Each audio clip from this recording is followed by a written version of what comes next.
All right, folks, it is our pleasure to introduce the Chicago King of Electro Swing, DJ Vourteque. How's it going, pal? Not bad. How about yourself, gentlemen? Thanks for having me. We are great. Thank you so much for taking the time to talk to us. Let's start it off, shall we? Where did you come up with this amazing name, DJ Vourteque? Well, I got to say, it's not DJ Vourteque. It's just Vourteque.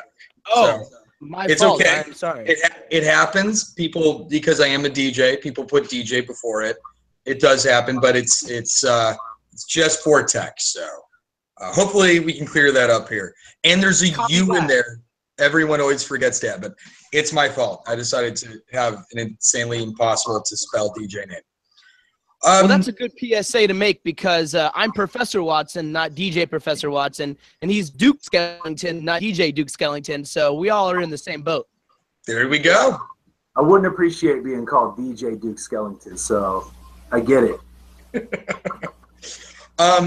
Yeah, it's actually a funny story. A couple of years ago when I did Electric Forest, I kept asking the promoters because they released the lineup in stages. I kept being like, hey guys, I want to say I'm going to be at Forest, but I got to wait till I'm on the official lineup. And they're like, finally, stop bothering us. You've been on there for months. I'm like, I don't see. And I realized they didn't have me listed as Vourteque. They had me listed as DJ Vourteque. So for weeks, if not months, I've been looking for Vourteque. Couldn't find it because they do it alphabetical. And so it's just, I missed where it said DJ Vourteque. And then I felt like an ass. And I apologized. And they said it was okay. And we had a big hug. But yes, where did the name come from? So I'll try to make it quick. I have been DJing and being a club promoter for almost 20 years. And I was a promoter and then eventually a DJ in the New York club scene for none other than Peter Gatien at the Tunnel in the late 90s. Back then, you couldn't use your actual name. Everyone got paid in cash, and you could not use your actual name as a promoter or even DJ. You didn't want anyone to know it who wasn't a good friend of yours because I kid you not, the police would regularly raid nightclubs and just arrest anyone they could get a name on. So they'd be like, who's the promoter? And someone would be like, Joe Vourteque, and I did not spell it the way I spell it now. And since they would check people's IDs and go, are you Joe Vourteque? I'd go, no. And they'd check my ID and it didn't say Joe Vourteque, so they would let you go. So you didn't want people to know your legal name. When I became a DJ, not long after being a promoter, I actually my promoter name was Joe Vourteque. It was spelled VOR-TECH because it sounded cool and ravey and it was the 90s. And then when I became a DJ, I tried a couple other names, but everyone just kept calling me Joe Vourteque because that's what they knew me as. So I just went with it.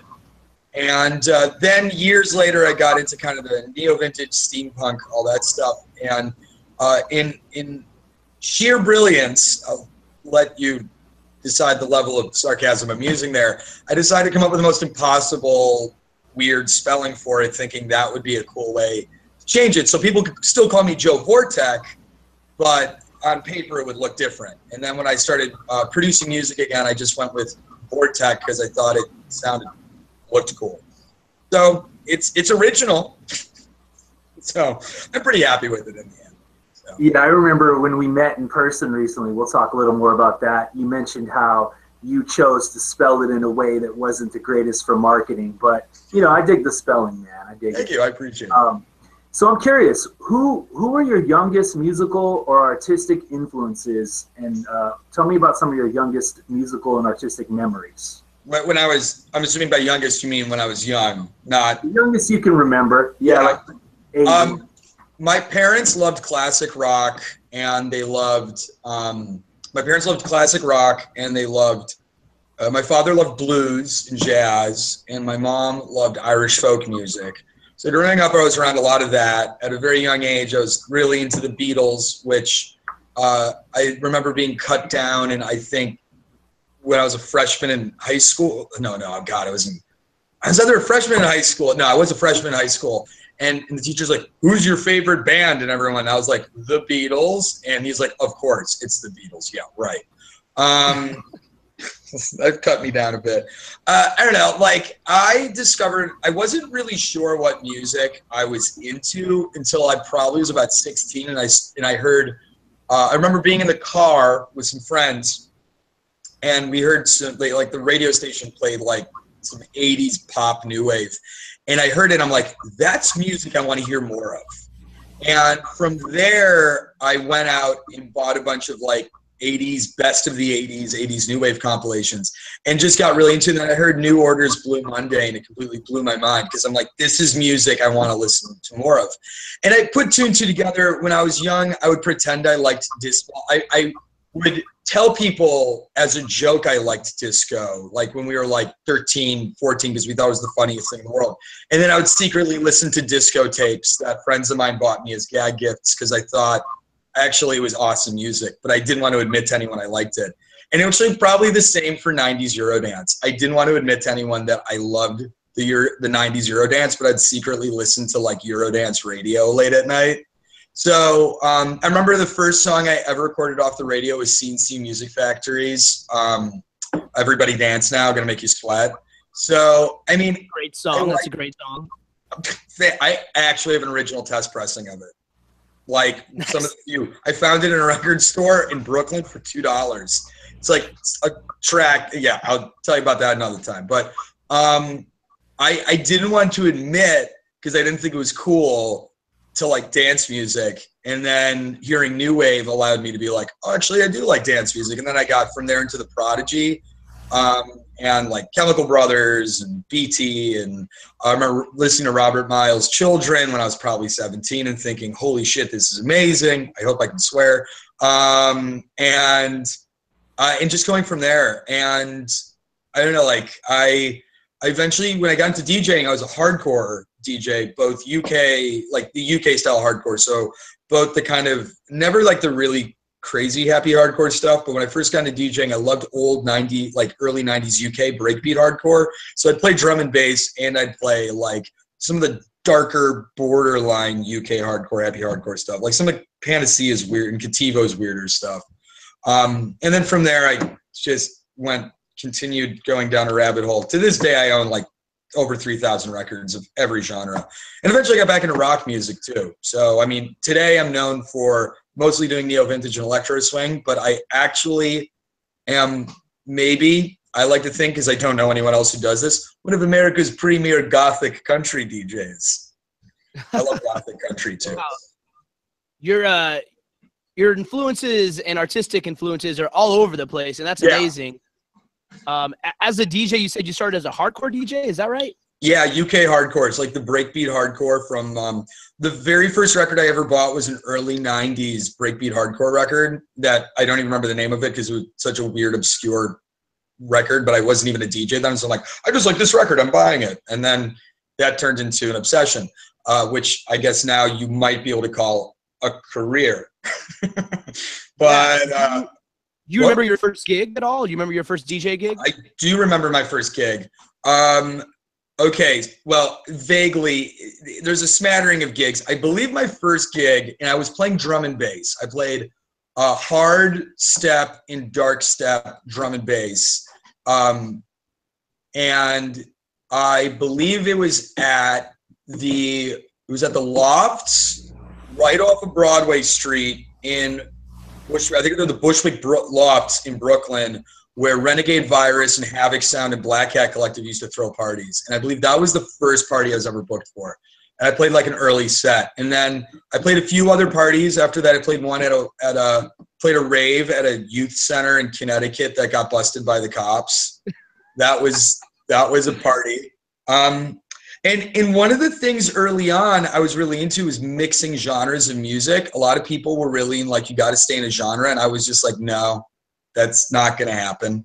I had found MC Hammer's Too Legit to Quit. And I realized if I put it on 45, I could mix it with drum and bass. So I just used to do that in the middle of sets. And kids loved it. And then people who took their lives way too seriously, know plenty of them. I think many of them became techno DJs, and then some of them might still be techno DJs. We're like, what are you doing, dude?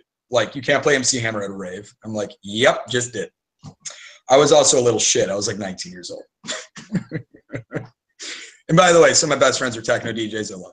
So, yeah, I actually was a mashup DJ for a while. And I loved playing. I have like some old Electro Clash. I did Electro Clash in New York for a while too. I moved out of drum and bass into Electro Clash, and I used to DJ with like Larry T and Fisher Spooner and Avenue D. I'd like DJ shows they were performing at. I remember some bigger Electro Clash acts that came out of New York. Yellow Note. Yeah, it was pretty. Yeah, and then I don't know. I went in all different directions and then found electro swing years later. Somehow this has worked out for me. Cheers. Evening mimosa. I really love hearing the story, and I love hearing about all the genres. It's funny, you and I share some of these old genres that I thought people forgot about. Like, I haven't heard the term dark step or hard step in reference to drum and bass for over a decade, and it's so great to hear.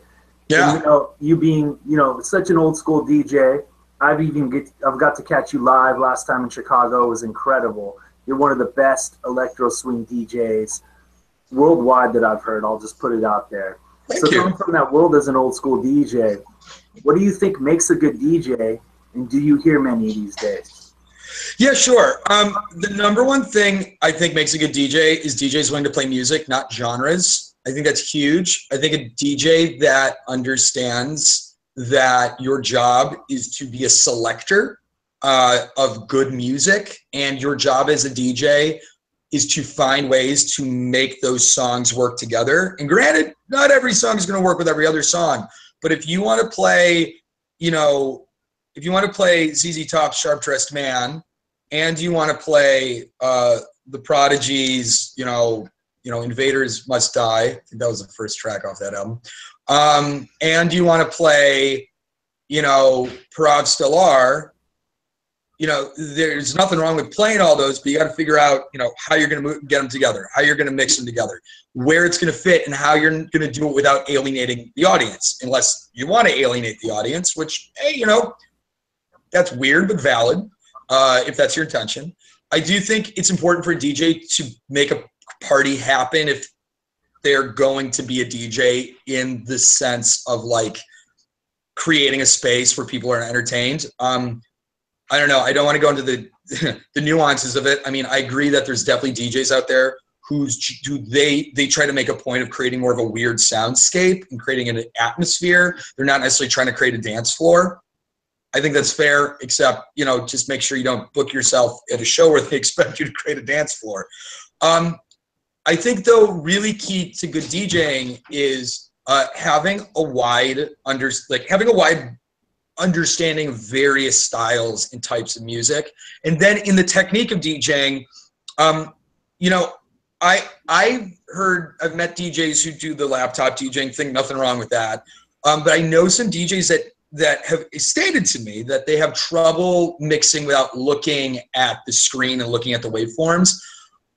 Hey, listen, in the end of the day, if you're making a party happen, making people happy, and you have a good track selection, dude, you know what? Cool.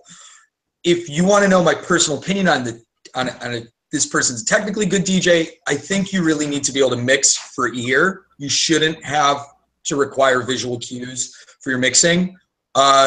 And on top of that, you should be able to mix multiple styles of beats. If you only know how to mix on the kick of a house track or a techno track, you're not even going to be able to mix every techno or house song. You have to know how to mix different styles together. I started as a breakbeat DJ. You learn as a breakbeat DJ that you mix on basically, the 5th hit and the 13th hit of a bar. And if you learn that, you can mix just about any 4/4, 2/4, or basically any music that is in a 4 count, you can mix it. And it's become incredibly helpful for me. On top of that too, being able to do quick mixes, being able to do resampling, being able to do a little bit of scratching, things like that is really important, because you need to be able to mix out of songs that do funny things, mix into songs. Us electro swing DJs know this. I mean, we work in a genre where one song might have a really long, intro and outro, and another song, half of Caravan Palace's music, they don't even count in right. if you're just going to go like 1, 2, 3, 4, 2, 2, like they don't even count in right. So you need to understand how to position those songs correctly to get them to work. And being able to think on the fly is super important. You know, I never want to disparage DJs that put together sets prior to a show. I don't think there's anything wrong with creating crates and things. I think it's important to not get mired in that, because if you think I have to play this song next, but no one's going to want to listen to it, well, then don't play that song next. You know, be willing and ready to throw another song in there. You have to think on your feet. I never plan sets ahead. I just have folders of music. I'm like, this is the folder we're going to play with. And I usually just kind of go on the fly, like what song's going to work now? I go for it. I also, like when I was young, along with drum and bass and hardcore, I bought a bunch of hip hop, and I like to play that. As I told you, like, you know, I play more of the poppy stuff because it worked a little better with the drum and bass. But I mean, you know, I recognize that the history of hardcore came from American hip hop, mixed in kind of funny ways with, you know, house and disco and things. And to me, it was important to know that. And so I bought a bunch of like old hip hop too when I was young, and I like to throw that in there. And I learned a lot about how to mix, you know, on halftime and all that. And I just learned from trial and error. And, you know, you get a sense of the ebbs and flows of music and the buildups and everything. And that's kind of how you get an audience going crazy. Yeah, everything you said is absolutely correct. And I'm trying my hardest to do better at a lot of those things too. What do you think is like the best thing about being an electro swing DJ? I love the breadth of style the electro swing genre has. I mean, I can play, I mean, it's the challenge of it, but it's also to me the joy of it. I could literally play a set that starts at 75 BPM and end at 175 BPM. And that unto itself is kind of fun. But you also get to play with polyrhythmic music. And to me, there's nothing better than really good polyrhythmic music that you have like different kind of drum lines. Like you'll have a live drummer in there with like a drum machine over it, and you'll like sample drums, and you'll have really intricate, like, you know, gypsy jazz guitar lines, and you'll have really interesting horn lines, and you'll have singers that are like, you know, syncopating with their vocals are syncopated. And, you know, great producers know how to intermix all these things to create really rhythmically complicated songs. You know, it's funny to me, like electro swing, I feel like is a genre that there's more demand in terms of like to degree in certain places. There's more demand for electro swing than DJs to meet it. I find that with some corporate events. I find that in some places, especially, you know, around this time of the year, around Halloween, everyone really likes the kind of neo-vintagey stuff. And I've actually run into times where it's like, people are like, we need an electro swing DJ. And I'm like, I'll try to find you one. And I've pitched DJs who say they like electro swing and I'm trying to play it. And a lot of them say, yeah, but it's just like, I don't know. It's like, it seems kind of daunting to get into. And I feel like a lot of DJs, they get intimidated by both the breadth of it and the complicatedness of it. Like a lot of electro swing songs don't just start easy. They're not just like, here is 4 bars of an intro. It's like you're thrown right in that song. You need to know how to mix that song right in. And a lot of DJs, you know, they don't, it's not what they want to do. It's not their style, and that's fine. I like it. I learned how, when I started playing disco at one point, I inherited a disco collection from an old DJ from South Brooklyn. That's sounding too Brooklyn here. So his daughter was my old roommate. His daughter and her boyfriend were my old roommates. They were fine people. They were shitty roommates. And they owed me back rent. And they had broken up. And I had somehow gotten her boyfriend's records. He's like, listen, you can keep my like 8 mediocre trance records, and you give them back to me when I pay you the back rent I owe. And I'm like, okay, that's fair. Thinking like, hey, you know, records are important to me. I'd want them back eventually. She goes, listen, my dad is no longer a DJ, but he's got like 400 or 500 records that are all old disco cuts from like, he's a Italian Brooklyn DJ. And he's like, she's like, these are all old disco cuts. I'll just give them to you if you give me Jack's old records. And I'm like, yeah, okay. I'm like, you just have to give them back to him if he pays you the back rent he owes me. She's like, cool. So I like these old rare disco cuts at one point, and I started playing, and one of the things that blew my mind was they sounded like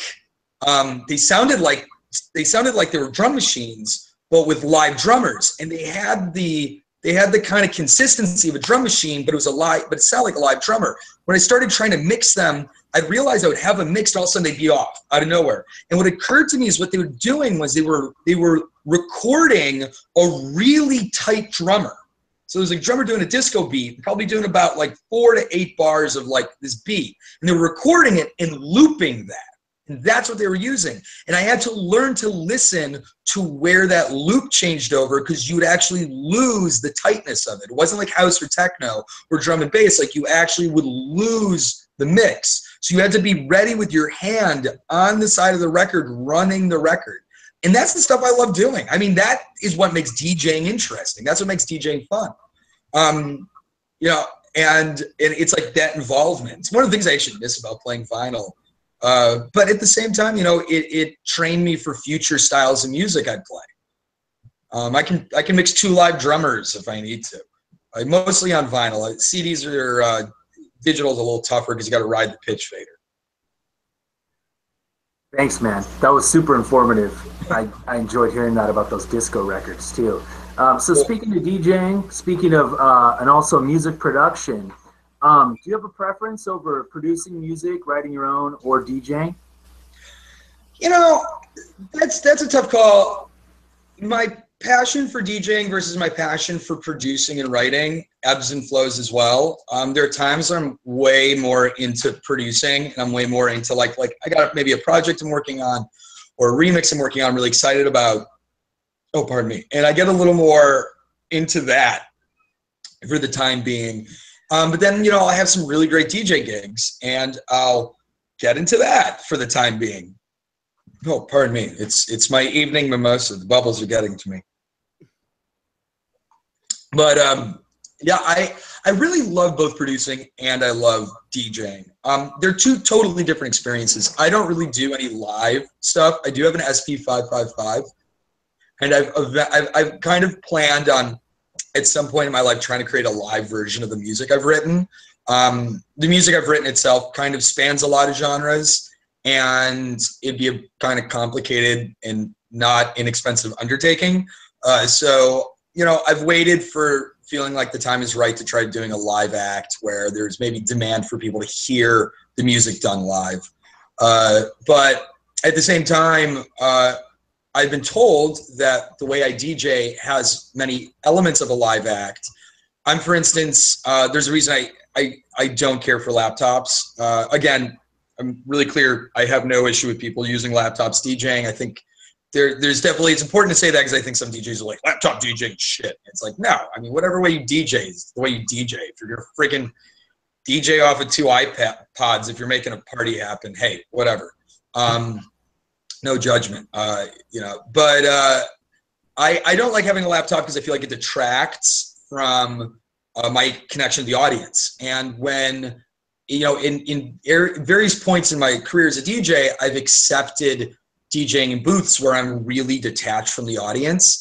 And I have, as I've grown as a DJ, been really clear with promoters that it's like, listen, I need to be in proximity to the audience. I need to be able to see them. They need to be able to see me. I need to be able to have a relationship with them. Because part of DJing is performing for me. Part of DJing, I dress up for it. I put on a show. I put on a character. I modify my own DJ equipment to look like props. And I like to sing to the music. I like to dance to it. I like to be involved in the music I'm playing.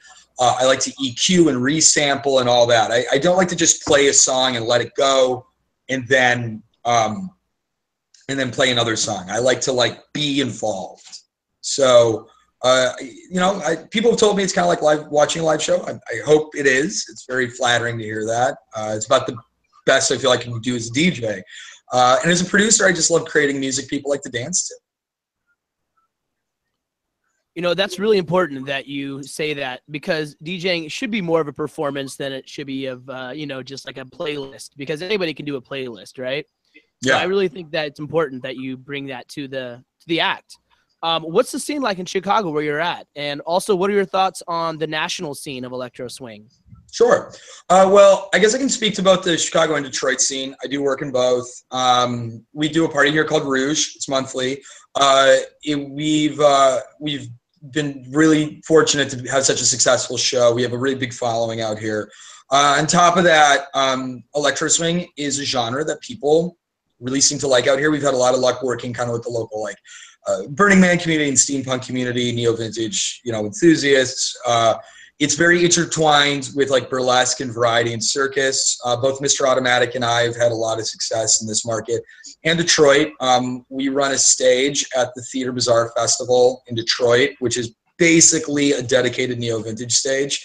And people, you know, they come to that stage expecting electro swing. And we have, you know, I'm at this point, I've been told at least I'm the resident DJ for Theater Bazaar, which is kind of cool. And I actually do all the soundscapes for Theater Bazaar too, and I definitely smatter a lot of electro swing in that.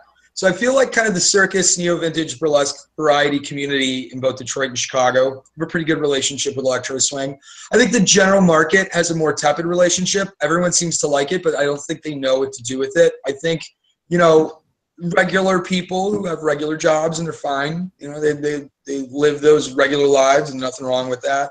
I think, you know, a lot of times they want to hear music that they hear on the radio and know that what they're listening to, everyone else is listening to. I think that's kind of their MO.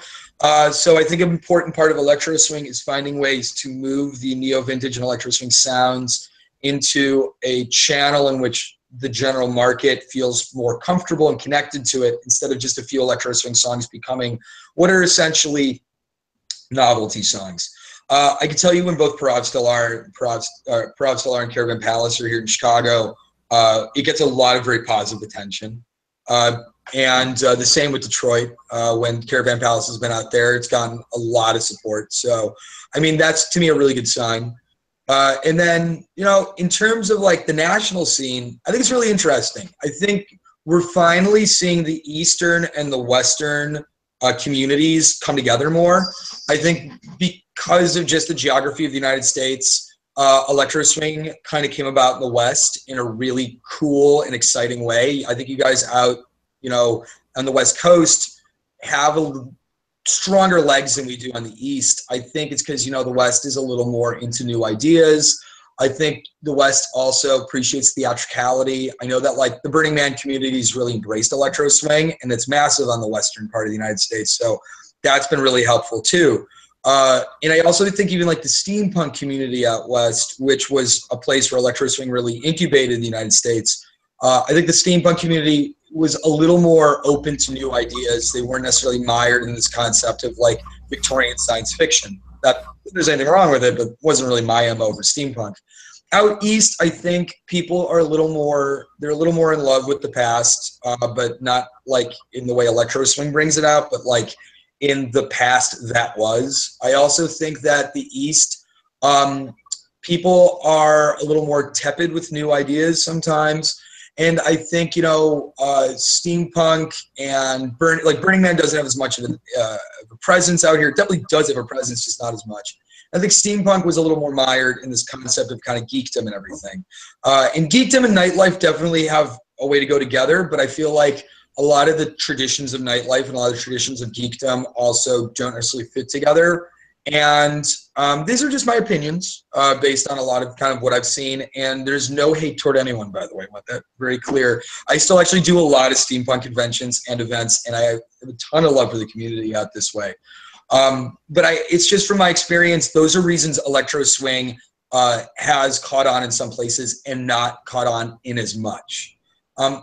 That's kind of where I see it. But we have a lot of amazing electro swing folks out this way. I mean, Dr. Q down in Atlanta, he's a mover and a shaker, really good friend of mine, fantastic guy. You know, there's Josh out in New York. We have Mr. Jennings, he's out this way. We have a lot of like really, you know, fantastic performers all over the place. And it's a real honor to work with them all. Thanks, man. I love listening to your thoughts, man. You have so many good ones. Thank you. And I really want to vouch for the Chicago scene and Rouge and everything you guys are doing out there. It is a whole lot of fun. I was fortunate enough to go out there, for those of you that don't know, recently and get to hang with Vourteque and Mr. Automatic and some other folks, and it was just fantastic. So I want to bring it back to Chicago. Let's talk a little bit about Dead to Me Records. Yeah. Who is Dead to Me Records? What is their mission, and why did they start? Sure. Well, it was started by Bill, Mr. Automatic, my business partner in crime, one of my best friends. He had the vision to create a record label that really encapsulated the various styles of music that both he and the circle of people around him, myself included, were passionate about. And when we first started the label, I actually might have been the first electro swing release on Dead to Me Records with my Swing Mechanical release back in 2012.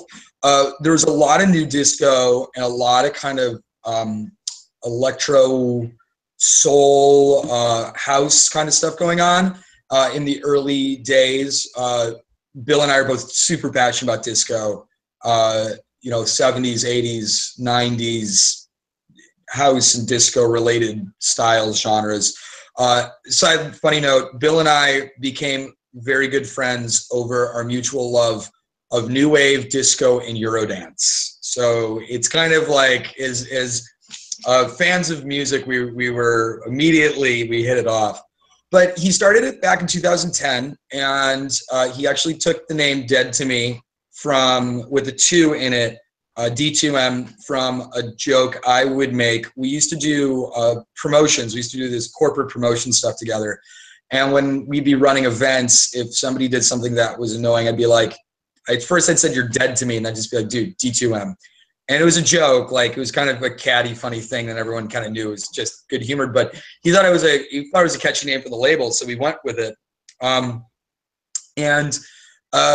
As time went on, we really realized that, like, the electro swing movement and the neo vintage. I use the term neo vintage because I think neo vintage encapsulates more than just electro swing, and I think it's important because I think there's a lot going on and a lot of opportunities out there, and I would hate to find somebody who's got really interesting ideas be like, well, it doesn't fit in electro swing, I guess I'm not part of this. And I feel like neo vintage is a really good term where someone's like, well, I have this idea and I'd love to bring it to the fore, and I love electro swing, but I'm not sure it's electro swing. It's like, yeah, just bring it.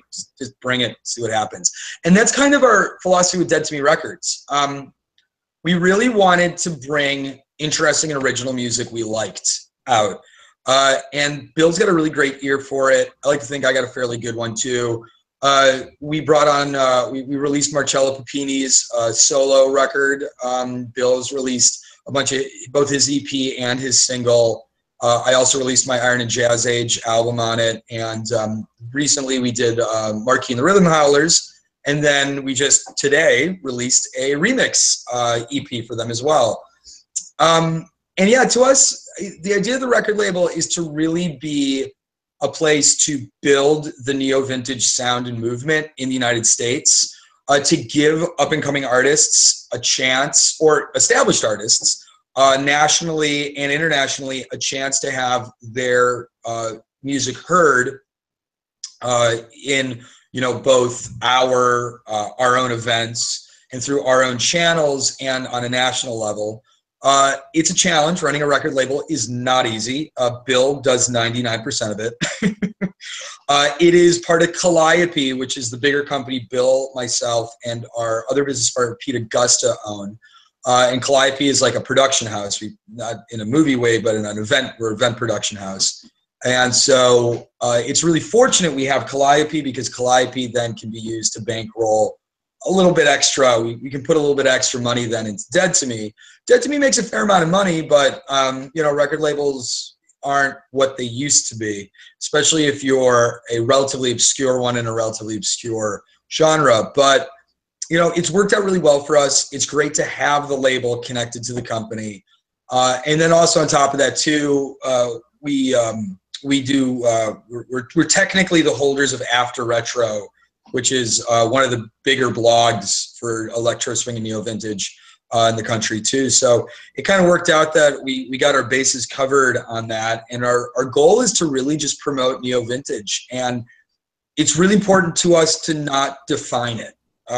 You're going to define it no matter what on a level, but it's important for us not to be like, this is where it starts, this is where it ends. Instead, we like to say, listen, like, this is where we think it starts, this is where we think it ends, but we're open to new ideas. Bring it.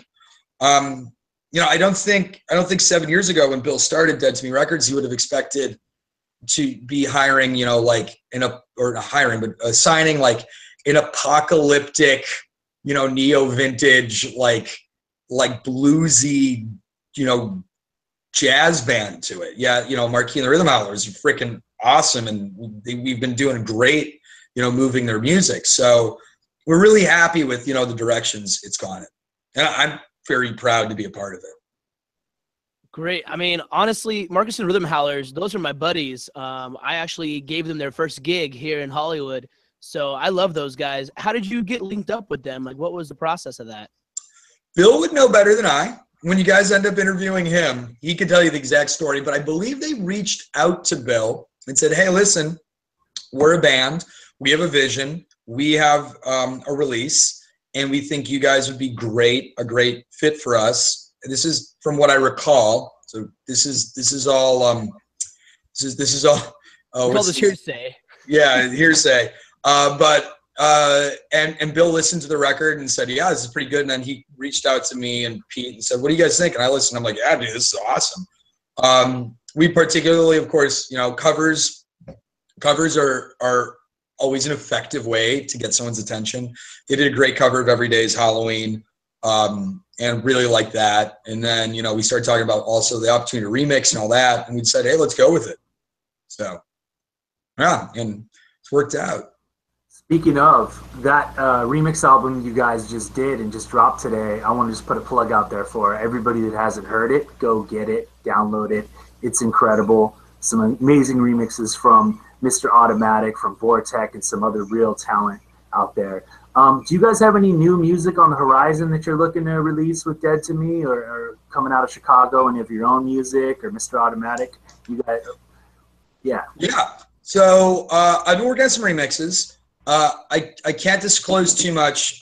There is a not large, but there's a well-known, well-known band, another well-known band out of the West Coast, Live Electro Swing, that I believe it is official. We are releasing their first full-length album. I can't disclose that. It's not my place to do so yet. I'm not sure all the paperwork's been signed, but they're really fantastic. We've done a lot of shows and festivals with them. They're very good friends of mine. I go way back with a bunch of them, so I couldn't be happier for that to be happening. I know Bill's working that out right now. I've actually done a remix for them that I'm really happy with as well, so I'm excited to get that out eventually when we release a remix EP or a remix comp for them. On top of that, too, I've been working on my next full length. It's a little behind. My first one was 2012. My second one was 2015. We're at the end of 2017. I was hoping to have this one out by now, but maybe 2018, maybe 19.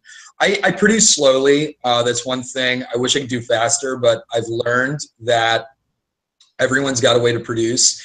And I have to get up in the morning, which I do every day, thankfully. But I have to get up in the morning and not go into the studio and do office administrative work. I have to go into the studio and immediately start working on music first thing in the morning. And that's when I always write all my stuff. So being both one of the owners of Calliope, being a touring DJ, being a circus, sideshow, and vaudeville performer, being an MC, not in the hip hop way. I'm not good at rapping. I know this, regardless of being Jewish. I am not good at rapping. No, I do master of ceremonies work. I'm an event producer. We also are fortunate to have a lot of great corporate clients, so we do a lot of that. With all the hats I wear, finding studio time can be tough. I'm hoping this November, which is a little slower, I'll have a lot more studio time. This October has been insane. I have been in Chicago less than half of the month. And so I'm hoping to have some more studio time to actually work on some original stuff. And I'd love to release either, I kind of want to release the Swing Mechanical Part 2, but we'll see if it turns into a full-length album or if I pull that one off. Because my Swing Mechanical release was way more like a mix of kind of electro-industrial and electro swing, whereas my Iron and Jazz Age album was much more of a mix of still my industrial influences, pardon me, but also like my blues and country influences, my down-tempo influences, my electro swing influences, all that kind of stuff. So We'll see where it takes me. I try not to define it. I try to kind of go in a direction, but I try not to define it. But if there's one thing I have learned, it is invest in your studio. Invest in learning how to use everything in your studio, and wake up in the morning fresh and ready to do work. Treat being a producer like a job. Don't treat it like a hobby. If you treat it like a hobby, it's going to be a hobby. If you treat it like a job, you'll actually make good music. And hey, there are people who can probably treat it like a hobby and make good music, and those people can go to hell. No, go them. I wish I could do that. I can't. Well, we are looking forward to all of your new exciting ventures that are in the horizon. You have a lot of slashes in your name, and that's awesome. I have a lot of slashes in my name. I think Chad, Duke Skellington, you do too. We talk about favorites a lot on this show. What is your favorite band or DJ act right now? Oh man, there's a bunch. I'm really into, driving across the plains of South Dakota with my beautiful and wonderful partner, Samantha Siren. We were listening to Spotify. I've been listening to a lot of future bass lately. I really like future bass. I really just like the bass music coming out lately, and it took me a while to admit that, but I really do. And we came across a producer called Big Wild, and they have a song. Hold on, I never remember the name of it, but I'm going to tell it because I can find it right now. I want to give it a plug because I can't stop listening to it. It's almost comedic. Samantha will laugh every time I put it on. But Big Wild is really great. I've really been loving Flume. And Flume's amazing. I got to see Flume live. Amazing. I can't get enough Flume. I'm not really going to try to tell you. Oh, it's When I Get There. The song When I Get There by Big Wild I cannot get enough of that song. I love Flume. Flume is fantastic. In terms of, let me see, trying to think back to some of the festival acts I've seen. Neon Indian, they're great. Really enjoyed Neon Indian when we saw them. Opio he put on a great live set. DJing, I'm gonna just be honest, no offense to him. Phenomenal producer, glad to hear he's a live band. DJ wise, not everyone's a DJ.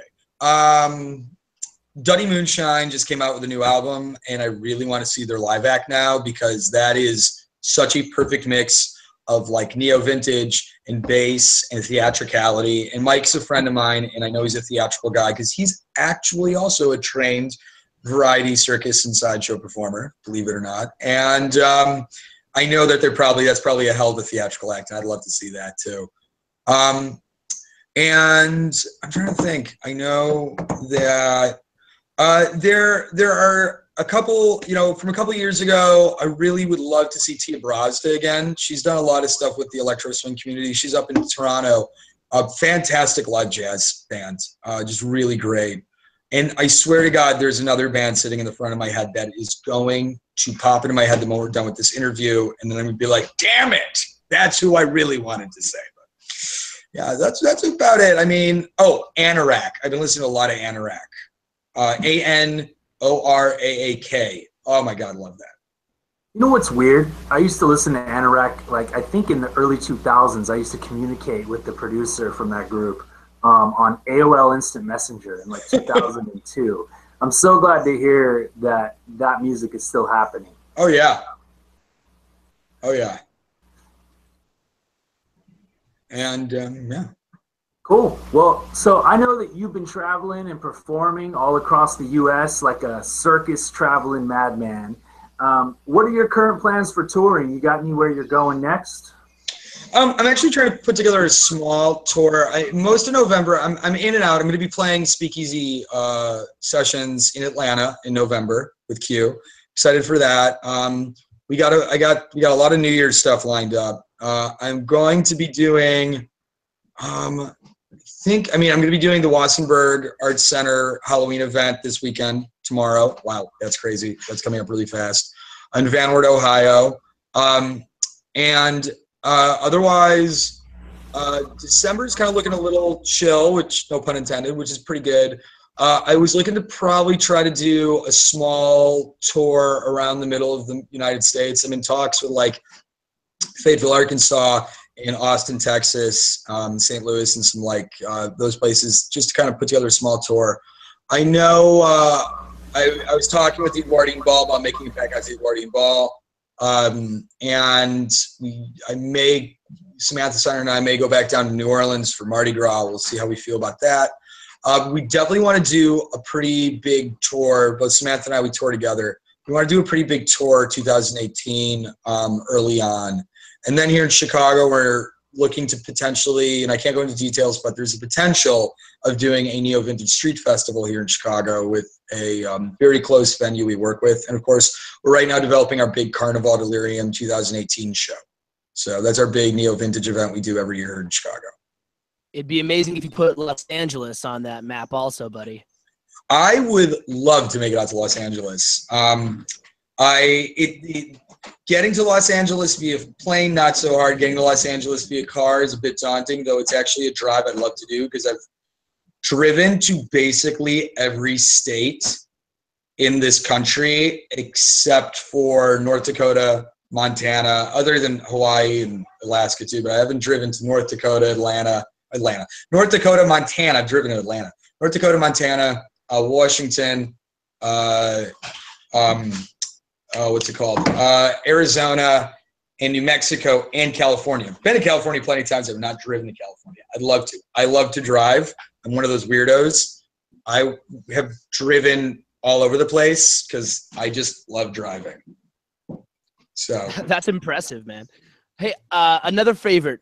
What's your favorite gig that you've played?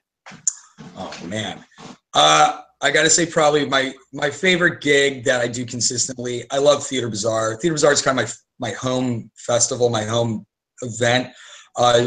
Based out of Detroit. If any of the listeners have not heard of it, look it up. It's amazing. I totally have a biased opinion on it though because I run stage at it. I'm part of it. I do that, but at the same time, it really is amazing, and it predates me. It existed before I was ever part of it, and one of the reasons I got involved because it's amazing. I love doing Electric Forest Hangar Stage. Hope to be back for that. I'd love to be back at that every year.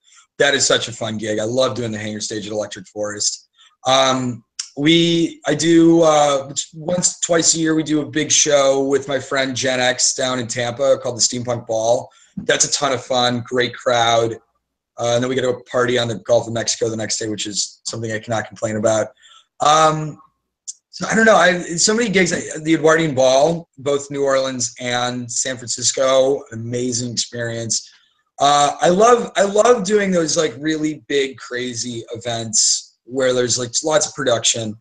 In terms of like a small event, I've had a lot of fantastic small events. I'm trying to think. There's one that's on the edge of my head. Okay, so I did an event in Asheville, North Carolina, maybe 2 years ago, year and a half, almost 2 years ago. I did it for some friends. They have this group, kind of geek group called Multiverse, but it's really kind of savvy, nightlife savvy geek group, a lot of fun. And I did it with Dr. Q, and we did this event in this place called the Grove House. Now, I wasn't sure what to make of it, and before we knew it, the place was packed. And every song we played just killed it. The floor was loving it. And we got to a point where we started just playing like 90s mashup and like just crazy. Like we tried out popping each other, like coming up with the most ridiculous pop songs.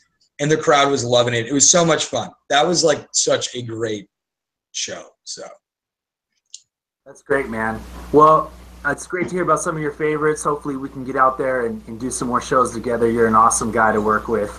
You too, guys. So speaking of you being an awesome guy, we want to know where we can keep up with you. What are you up to? We want to know your social medias, your websites, where people can find you online, that kind of stuff, before we wrap up. Absolutely. I'm on pretty much all social media. Just to verify, it's spelled Vourteque, Vourteque. I'm sure I have it written down as well, but in case somebody has not got it. SoundCloud.com / I believe it's Joseph C.R. Vourteque, just Vourteque. I should know that, and I swear. But if you look up Vourteque on SoundCloud, and I'm on Instagram, I'm on Facebook. The fan page, my personal page you can follow my personal page. I can't take any more friend requests because of the tyranny of Facebook. I'm on Twitter. I'm on Tumblr even. not great with Twitter and Tumblr. I try to be, but but I'm on Instagram. Instagram is pretty good for me. SoundCloud and Facebook are kind of my strong points. And I'm on Bandcamp. So.